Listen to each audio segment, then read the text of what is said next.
আসসালামু আলাইকুম রহমতুল্লাহ। আলহামদুলিল্লাহ ওসসালাতু ওয়াসসালামু আলা রাসূলিল্লাহ। আমরা পথে ছিলাম রিজালুল মায়ের দিকে, কারিয়াত রিজালুল মা আত-তুরাথিয়া।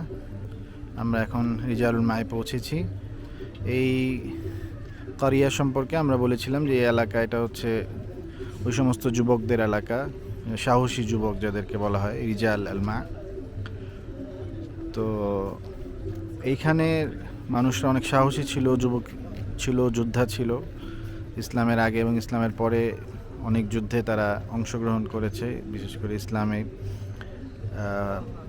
হযরত ওসমান রাদিয়াল্লাহু তাআলা আনহুর খেলাফত থেকে পরবর্তী সময়ে অনেক যুদ্ধে তারা অংশগ্রহণ করেছে। এটা হচ্ছে সেই ধারাবাহিকতায় তাদের সেই পুরাতন গ্রামটার চিত্র ধরে সৌদির সরকারের পক্ষ থেকে একটি সুন্দর আয়োজন।